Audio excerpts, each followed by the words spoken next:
Astăzi vom pregăti o salată japoneză ușoară, nutritivă și plină de savoare. Începe prin a găti o pupă superioră de pui, fără os și fără piele. Timp de aproximativ 10 minute. În timp ce puiul se găsește, pregătește sosul. Într-un recipient, adaugă 150 de grame de tofu moale. Acesta a fost cumpărată din magazin K-Food. O jumătate de linguriță de miso,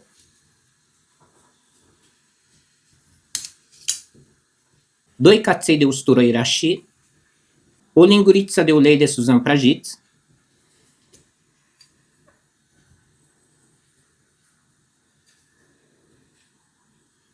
o jumătate de linguriță de sos de soia,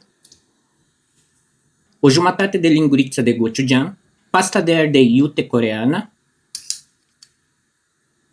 o linguriță de zahăr și seminte de suzan după gust. Amestecă bine până obții un sos cremos și omogen.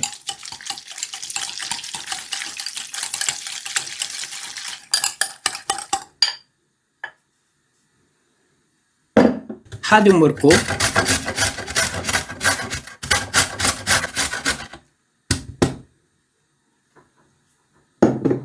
și adaugă peste frunzele verzi la alegere.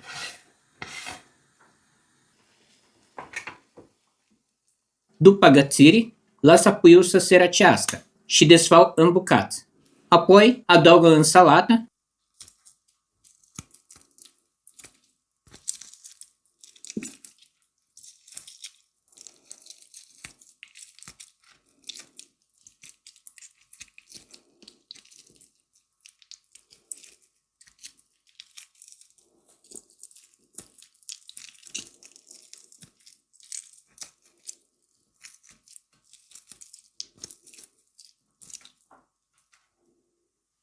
turnă sosul și amestecă bine.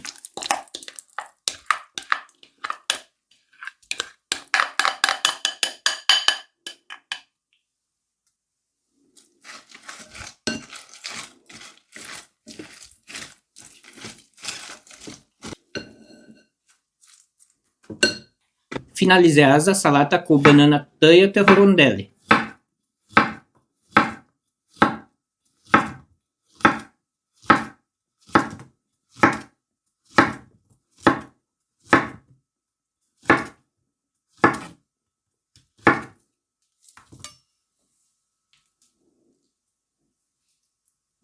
Rezultatul este o salată sănătoasă, echilibrată și surprinzător de gustoasă.